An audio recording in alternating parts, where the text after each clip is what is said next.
Thank you for the invitation to speak here.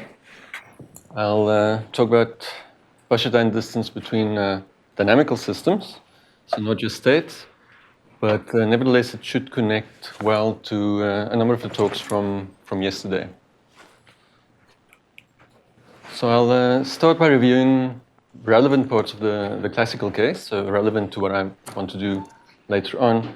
And part of what I want to do is I want to discuss the topic as conceptually as possible, not too technically, to try and convince you that this is a natural approach.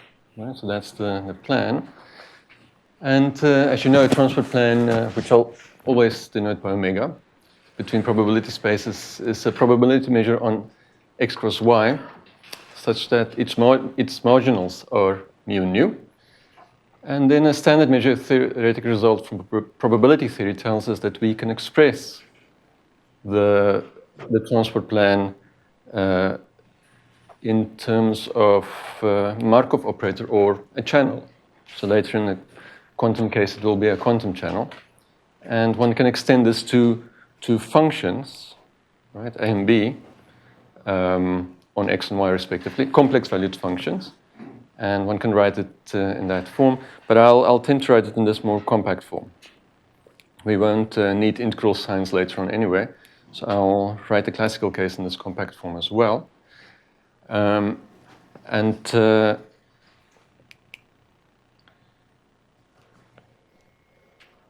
Just repeating that, we can write the transport plan in this form, and I want to emphasize this channel point of view that the channels will play a key role later on.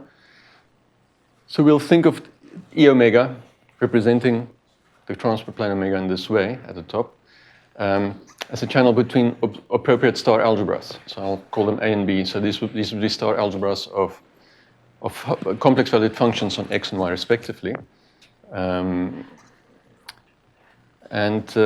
particular then one sees, it follows from what we have at the top, one sees that the expectation value of E omega of A for any function A is simply the expectation value of A, but in the two different spaces. And what's important is this converse. This is the key point. Any such channel defines a transport plan through the formula above, right? So whether you think in terms of transport plans or channels, in this sense, is equivalent. And this is still classically. Now, if we think of a transport plan as dynamics, or a process, taking an observable of the first system, so A, to an observable of the second system, so it's a Heisenberg picture, just to be clear, then a point that will come up later on is that we can think of this as some measure of correlation between A after transport, so between A after transport, and an observable B of the second system, right? So simply because, again, the transport plan is given by that, one could think of it as a measure of correlation. And I'll employ this later on when I discuss costs. So it's just a useful heuristic device that I'll use later on. Now, a very important type of transport plan is a diagonal or identity plan, and the key here is that one can write the transport plan in terms of this diagonal plan, which is defined in this way, right? Now it's a plan from nu to itself, and I can also view it as an identity transport plan, because in this correspondence with the channels, it actually is the identity channel, right? And again, in our compact notation, we can write it like this. Now, the very important point here is that this diagonal transport plan is then a very basic transport plan from which all others between x and y can be built using the channel, right? So the plan is that if we can get a good description of the diagonal plan in the non-commutative quantum case, then we should be able to use a formula like this to set up general transport plans in the quantum case as well.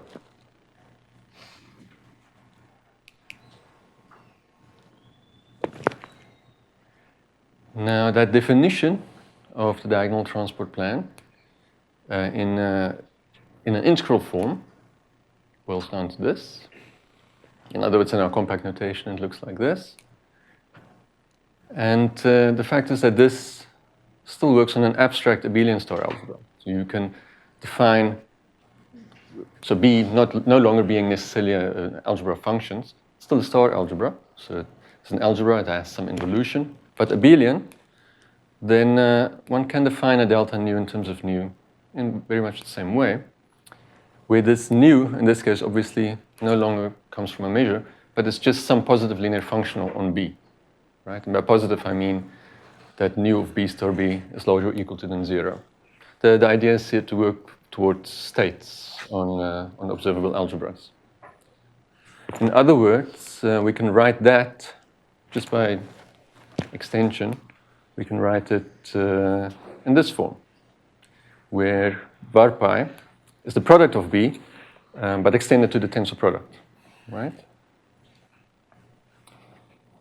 And why this is important is that var pi, that product map, is a star homomorphism, right? And this ensures positivity of the diagonal plan simply through this. So by star homomorphism, obviously I just mean that it preserves all algebraic structure, right? In particular, it preserves products and the star. So because nu is positive, it follows that delta nu is positive, right? In the abelian case. So it's a very simple construction, and it's just abstracting the main idea from the classical case from before.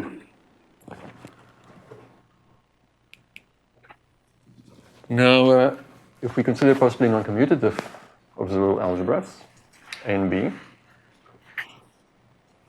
so these would also be star algebra.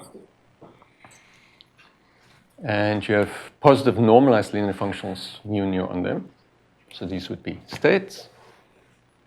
And well, you can, for much of this lecture, you can think of matrix algebras. I'll make it a bit more precise later on.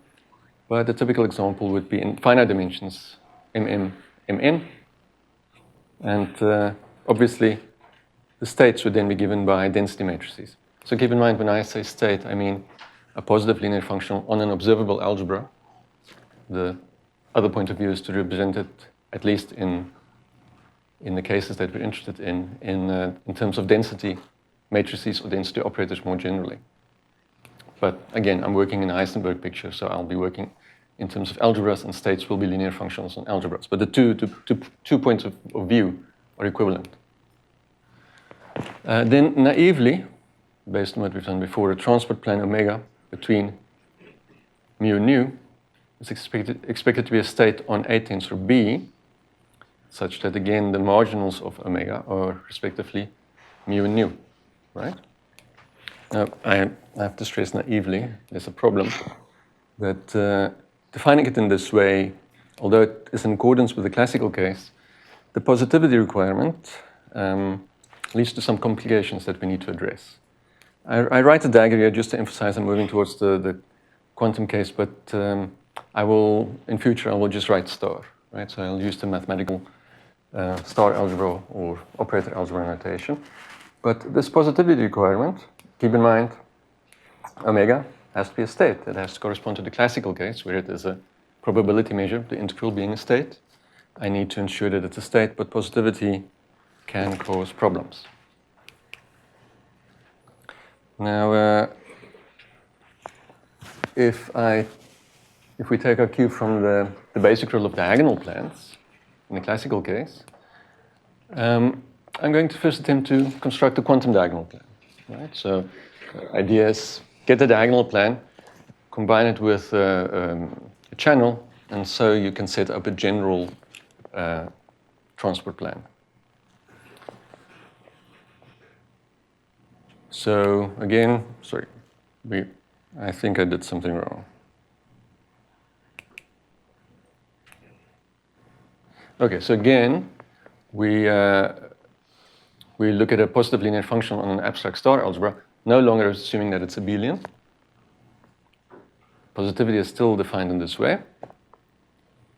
And we attempt the same construction as in the classical case. I want to point out why there's trouble with the diagonal plan, right? So again,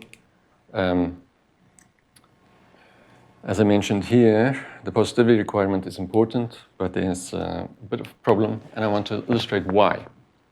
So if I look at that same construction, I use the same product map, right? But with B not being abelian, then it's no longer a star homomorphism. And this is easy to see. If you just apply it to elementary tensors, then where all those elements A1, A2, B1, B2 all come from B, then if you look at the two sides, for it to be a star homomorphism, just a homomorphism in fact, then B1, A2 don't necessarily commute. So you don't necessarily have equality. And since it's not a homomorphism, not a star homomorphism, then the same argument that we had before no longer is valid, right? So you get a problem with positivity if you attempt this direct approach, which we used previously, right? Same thing. In the abelian case, it's fine. In the non-commutative case, there's clearly a problem. So we need some strategy, and so we need to sidestep this lack of commutativity of B, preventing the product map from being a star homomorphism. So the basic question, the first question is, can we represent B, the same non-commutative star algebra from before, on a Hilbert space HB, such that the star algebra of linear operators on it contains both a B and what I'll call for the moment a copy of B, B prime, such that they commute, right? So they both have to be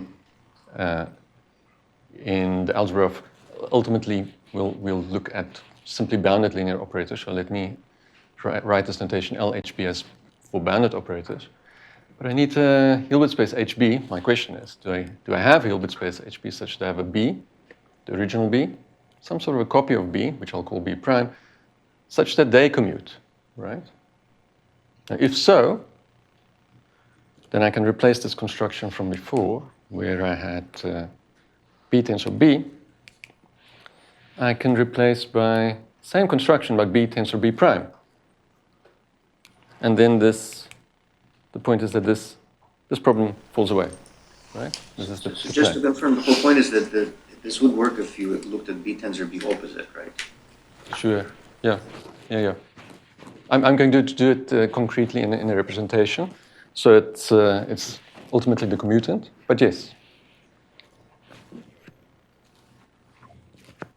is something wrong?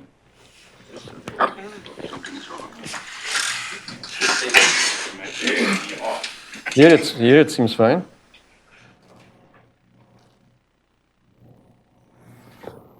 The computer screen is on, so I don't think it's the laptop. In any case, but yes, so whether it's B prime or B opposite, it doesn't matter. But I'll do it in a representation, so I'll ultimately view it as a commutant. So we can use the same definition as before, but on B tensor B prime. And the point is, this is indeed a star homomorphism. As I just pointed out, I'll go back again. This issue here, this fact that these two are not equal, falls away exactly because A2 would be in B prime and B1 in B, right? So simple as that.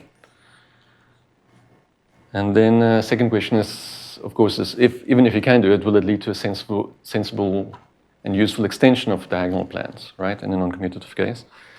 And indeed, the remainder of the talk is an attempt to answer both questions affirmatively. Okay, so in order to get this B prime from the previous slide, I'm going to look at what are known as standard forms of von Neumann algebras. And it is a standard way to represent a von Neumann algebra. And if you don't know much about von Neumann algebras, don't worry. You can, in fact, follow the entire talk thinking in terms of matrix algebras. It won't affect the main point. But just in general, B is a star algebra if it's an algebra of bounded linear operators, a star algebra of bounded linear operators, such that the second commutant, and now by prime, now I literally mean the commutant. Previously I just thought of it as some copy. A commutant being everything that commutes, so the first commutant, B prime, being everything that commutes with B inside LHB, and second commutant, similarly, everything that commutes with the commutant. If those two are equal, that's the definition of a von Neumann algebra, right?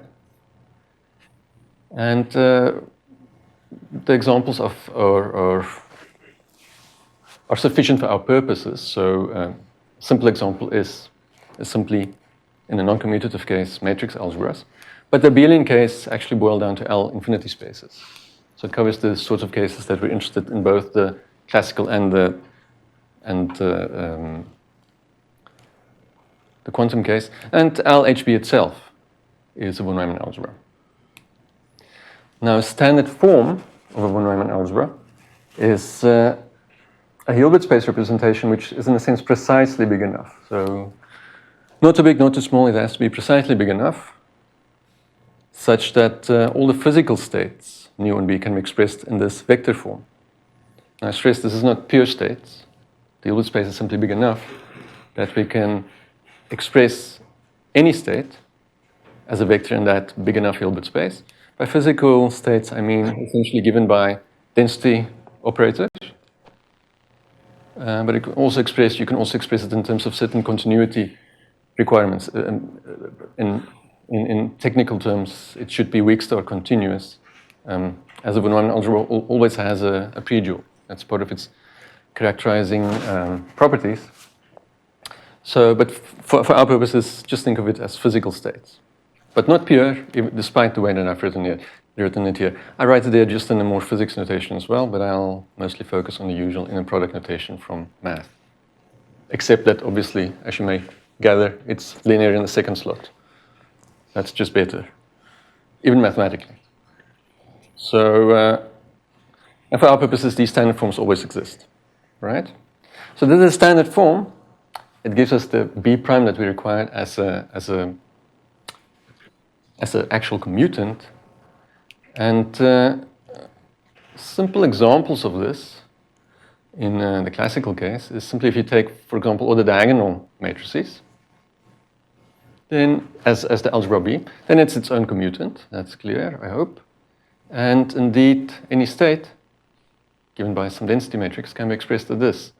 So in other words, the square root of the density matrix is the vector that we're after, right? So this vector gamma nu, representing nu, is in fact just the square root of the density matrix, which in the classical case we can take to be diagonal.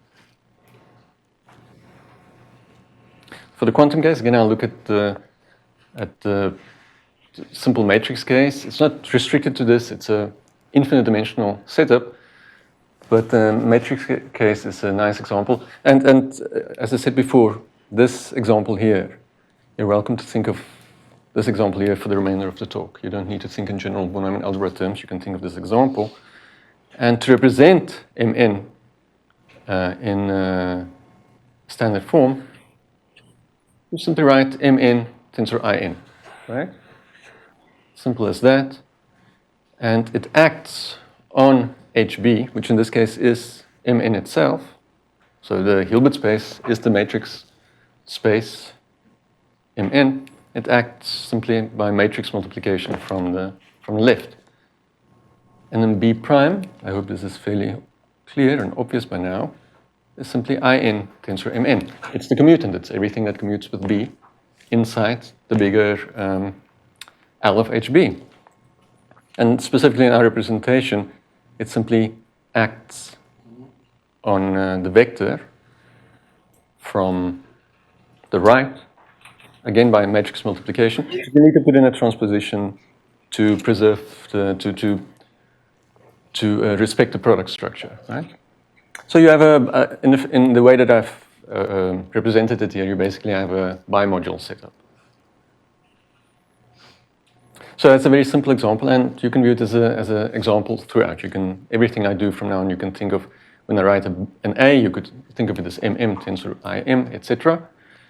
And just to complete the standard form, I just need to note that if I look at any state nu on this B, then I mean it's given by, again, a density matrix. And I have the usual formula for the state. But I can again express it just like in the classical case in terms of square roots of the density matrices involved. So that's the vector I'm interested in. In this case, Mn is just Hilbert space-wise, it's just Cn tensor Cn. And that square root is what's known as the purification of nu. So if you, for example, in quantum information books, that's the standard purification of a state nu, right? So in a sense, nothing strange is happening. It's just a very standard representation from von Neumann algebra theory, but which has in the finite dimensional case has a nice interpretation in terms of a purification.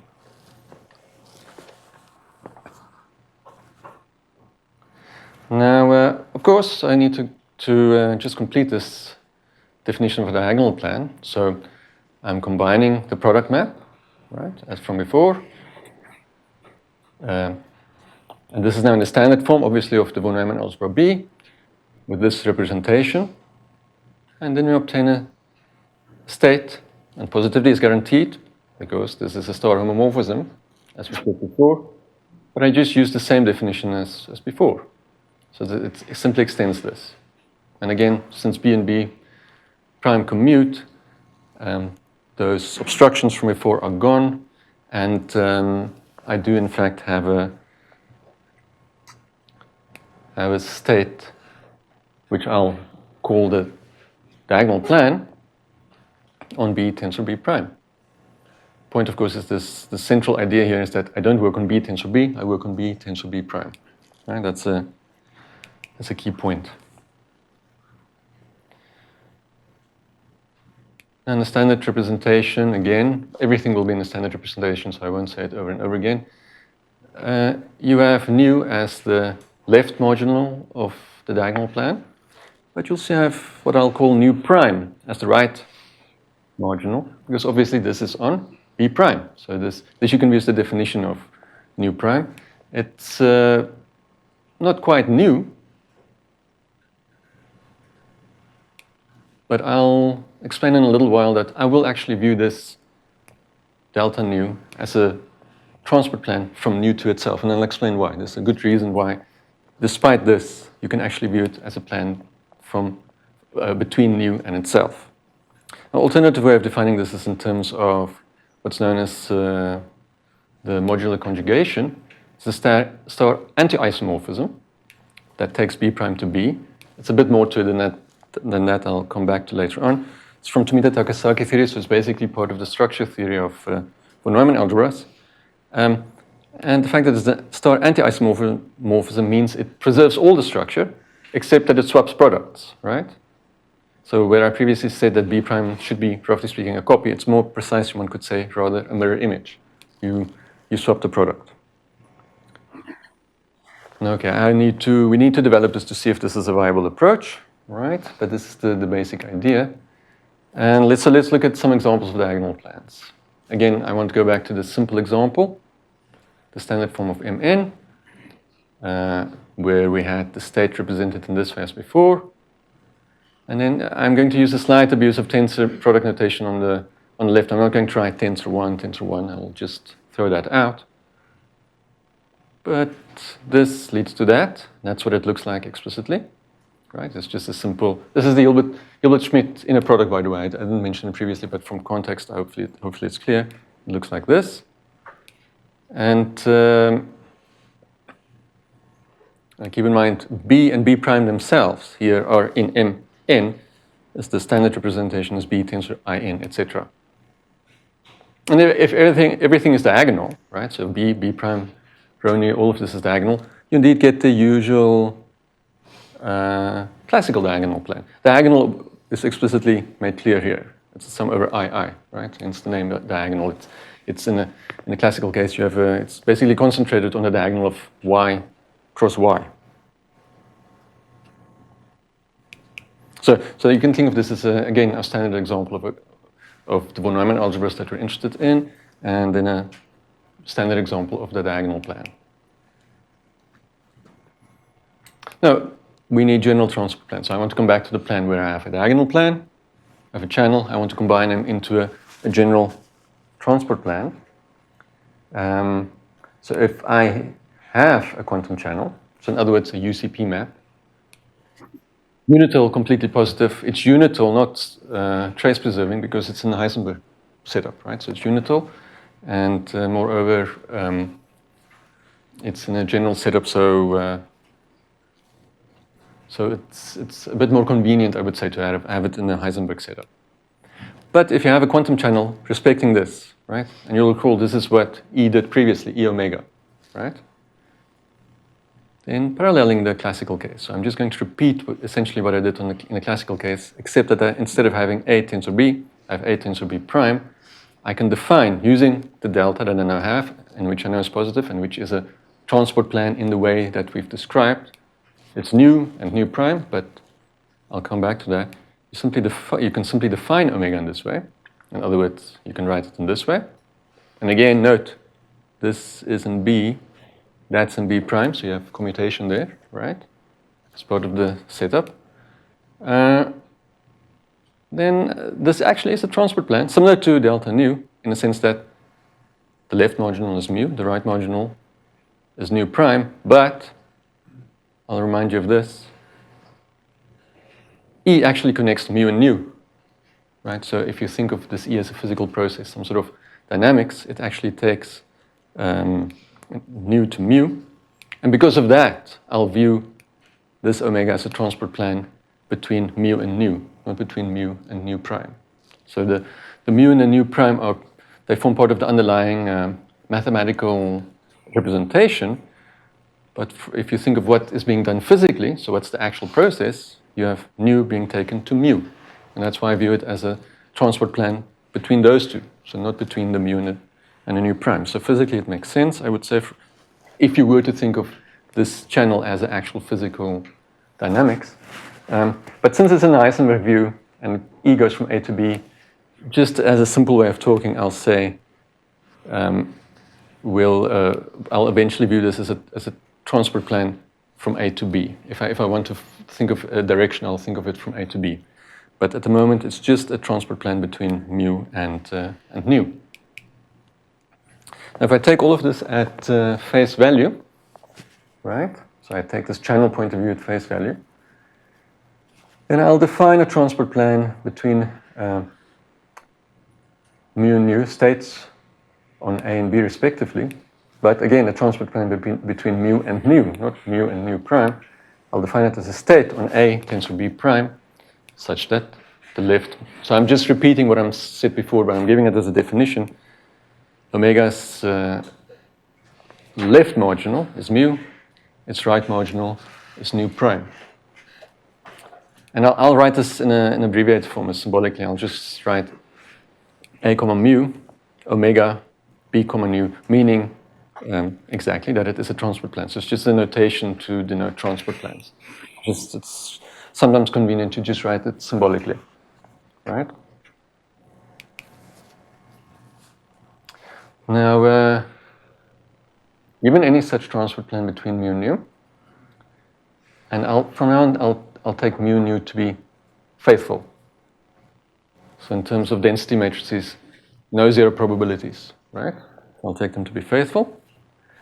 Then one can show there's a uniquely determined channel. So you start off with any transport plan, as defined before, and there actually exists a uniquely determined channel, satisfying all the properties from before, and in particular, from these properties, nu is taken to mu, right? So this exists, right? So that's important. It's not just in one direction. Previously, I started off with delta and E, and I got omega, but it works the other way around. Starting with omega as defined, I can get a uniquely specified E omega.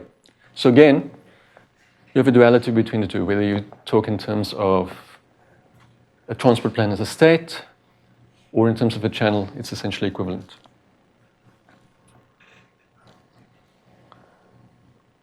And here I mentioned what I mentioned a little bit ago. As a convention, since this goes from A to B, I'll speak as if it's a transport plan from A to B. It's a convention. Again, due to this, you could equally well say it takes nu to mu, right? So depending, but simply because A in isometric picture goes from A to B, I'll think of it as a transport plan from A to B. Yeah, in some sense, nu is a state on E prime, not on E, right? So Say again? Nu is a state, you could say, I mean, full generality, nu should be a state on E prime, but I mean, if you don't assume standard form. I mean, it's a little bit, I mean, we have seen this problem with the diagonal map, with the So sure, but again, I mean, I know why you because of this, yeah, I find it much more convenient to think of it as mu and nu. So in other words, again, I think of E as, if I were to think of it as a physical process, that's what's happening physically. So I think of it from that point of view.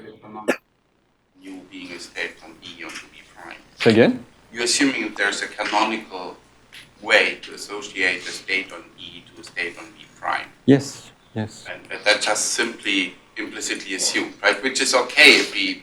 Well, I mean, given the standard setup, the standard form setup, one can do it, right? Is this what you're referring to? I know, it's just that we agree that there's a convention in this definition. Sure. Which we shouldn't forget. Sure. That's all I'm saying. That is a convention, but I would suggest it's a well-motivated convention from the channel. But you're right, yes. In fact, much of this flows from earlier work I did in ergodic theory, and there I did exactly what you said. I put it in the other way. Yeah. But this is for what we're doing. I would say this is the more convenient convention. The directionality is there. Yes. Yes. It's not a coupling, right? There's definitely a direction involved. Yes. In fact, the fact that it's an A and a B prime already emphasizes that there is a direction involved, and it is a channel, so there is a direction involved. Yes, definitely. So a priori, these things are directed. So I can really say a transport plan from A to B, and this causes issues with the Wasserstein distance. Will it be symmetric or not? And that's certainly a central point that we need to look at. Yes. On the other hand, if you look at traffic in LA, it's not symmetric, right? If you look at traffic in LA. Sure. So you can ask. There was a question yesterday, in fact. That's not a symmetric. Yeah, so someone mentioned this point yesterday that maybe it shouldn't be symmetric. So it's not necessarily a bad thing. But I will look at this issue of symmetry very carefully. Right? As promised. They're directed. So you asked the question at exactly the right point. And from our channel point of view, at least, you can see it. But also, as I say, from the A versus B prime, it seems to be directed. And we need to understand this properly. And I'm going to understand it properly, try to understand it properly, by reversing the transport plans. I want to see what happens when we reverse it. And classically, it's very simple. You simply swap the x and y. I'll call the transport plan in that case omega prime. Simple as that. In a non-commutative setup, there's an obvious deviation from this. If I just swap them, it still works, but the prime moves to the other side, right? So there's something suspicious here that in the classical case, even if I swap them, there's no problem, it's the same thing. If I swap them here, the convention does seem to change. I have B prime A, not B tensor A prime, which is what I would like if I have symmetry, if I want symmetry. But nevertheless, for a state on A tensor B prime, we do have this, right? So it's clear from the way it's defined here that if that holds, then this holds, and vice versa, right? So the two are equivalent, but there's an issue. The primes appear there, right? Instead of just the A's. So we need to understand this a bit better. Now, one way to have a bit of a course correction in this direction problem is to use these modular conjugations and simply define something else, omega sigma. in this way. That actually will correct for it to give you a state on B tensor A prime, simply because these things take B to B prime and A prime to A. They can be defined on all LHs, by the way. I didn't. Oh, thanks, Lou. There's a bit more. It's 15 minutes. Yes. Yeah. But there will be questions. Yeah, in the last 10 minutes. Not so? 15 minutes, I think so. 14. So this is also true. Right? So if I define it like that, this is also true. And these also then appear to be sensible reverses of one another. So if whether you work with omega and omega sigma or omega and omega prime, but this is in terms of the original algebra. So there's some reason to think that this is maybe a better way to reverse things. But I don't want to discount the omega prime just yet. In any case, so we have that corresponding to this channel. We have that. They're all transport plans, so they just give you different channels. This goes from B prime to A prime. This goes from B to A, right? So you have the original transport plans, two potential reverses, and they work on respectively that and that. And in fact, you can view them as duals of E by simply defining a dual of E omega in terms of that, and another dual in terms of that. So I'll call it E prime and E sigma. And this E sigma, interesting enough, has arisen in a number of other contexts and goes by many names. In quantum information, it's the Petz recovery map. In quantum detail balance, often called KMS dual, standard dual. Petz originally called it a dual. But the first place it appeared was Quadratic-Wasserstein, 1982. They called it a bidual because of this formula, which obviously refers back to that. Right? It's just the channel version of that. So I'll call that the Quadratic-Wasserstein dual, and then I'll probably call this mostly the KMS dual. But you have these two possible reverses. So let me look at a bit of intuition about this. In the classical case, they're the same, right? These maps are identities. They don't do anything in the classical case. Classically, they're the same. And if you were to look at a transition matrix similar to what you have in Markov chain, and two probability distributions like this, and you have this preservation of, well, not the preservation, but nu being taken to mu, then the reverse in the usual Markov chain sense, in other words, this sort of property of tau, and hopefully you've seen this before in Markov chains, this is exactly the dual. So that T prime is in fact exactly the Quadratic-Wasserstein dual, or alternatively, since they're the same, the KMS dual. So that gives you some intuition of what these things are in the usual case, the classical case. It's just the reverse of the transition matrix in the usual sense. So that makes sense. In the quantum case, the duals are definitely distinct. You can see it as obviously they're not acting on the same algebras. But if we look at our standard example, then we can identify that MM with that MM, this MN with that MN. You can represent E and its dual in this way, the AC dual, the Quadratic-Wasserstein dual. And then one can actually give a very convincing argument that E prime is in fact physically the correct reverse on this level. So it's conceptually actually very sensible. And in fact, if you formulate the standard form of quantum detailed balance for a quantum channel, tau, then that quantum detailed balance on this level is expressed as T prime T, tau prime tau, the reverse being equal to the original channel. So there's some issues here. Do we use this one or this one? But the fact is the KMS dual, the Petz recovery map, fits better in our grand transport scheme of things, including in relation to cost, which I'll get to. So I think both are important, but I need to focus on this one more in terms of our setup.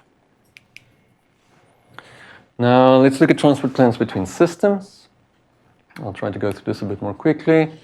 It's the same story as before. A system will be an algebra, a state, and a channel, preserving the state. This comes from the motivation for much of this. I wanted to study deviation from quantum detailed balance, so I wanted to look at stationary states. And if you have a second system, I'm interested in some correlation, some common structure in their dynamics. And it turns out in the theory of joinings, in classical ergodic theory, this sort of relationship is very important. Equivalently, it can be stated like this. And I'll use this to define a transport plane between systems. I'll write it in this way. And it simply is a transport plane with this additional property that I just mentioned. Right. And you can view this alternatively as a restriction on the allowed transport planes between states. Now, unlike that property for states, these two are no longer equivalent, even classically. For example, if you look at B being a trivial one-point system, then that actually just says that the first system is stationary, while this one says that the first system's alpha is unital. So it's not equivalent. So definitely that equivalence between the directions does not hold for systems. It does hold for states, but not for systems. And so if we want to ensure symmetry of the Wasserstein distance, we have to decide if we want to, but if we want to, then we'll need to require both these, not just the one. So we restrict the allowed set of transport plans depending on whether we want symmetry or not. And then, of course, the bottom line is cost. Printed into the classical case, I mentioned that you have this correlation idea, right? Simple illustrative example, if you look at this, then you can say we have transport within the same space X, and you can think of this as a measure of correlation between A and its image, right? And we certainly expect higher correlation to correspond to lower cost. In other words, the less E does, the less the channel does, the less the transport plan omega costs, right? That's the plan there. And if you accept this correlation view of cost, then even in a quantum case, so what I just did was classically, but if I accept it even in a quantum case, then I need to consider correlations that look like this, and I need some symmetry in those correlations. And we could require this, right? That's one possible thing to require, which equivalently can be expressed as a modular of a transport condition between dynamical systems given by the modular dynamics. Modular dynamics, I just quickly define it here in a classical, in a finite dimensional case, it's just given as dynamics in terms of the density operators or the density matrices. So it's a equivalent way, either this or this, but I need some sort of symmetry to if I want to ensure symmetry of the Wasserstein distance. Here, I'm just looking quickly at quadratic cost in a classical case. It's basically a sum of terms of this form, where you have a and a b. I focus on A and B and different spaces x and y and different algebras A and B, because ultimately I would like a Wasserstein distance between systems on different algebras. I don't want to restrict myself just to the same algebra. And as a special case, you have terms of this sort. But that general quadratic term can also be written in this way, and you'll see the correlations there, right? So it's in line with our view of higher correlation, these things being bigger, corresponding to lower cost in a quadratic case. And then I do exactly the same thing in the quantum case. I use terms of that sort to set up cost.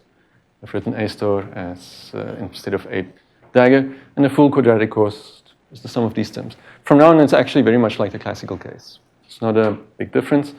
I just need to use, in a sense, coordinate systems. So I'll choose some elements, K1 up to KD in A, L1 up to LD in B. They just have to be the same length, D. And if A and B are the same, K and L are the same, it generalizes the usual classical quadratic cost on a bounded subset of RD. And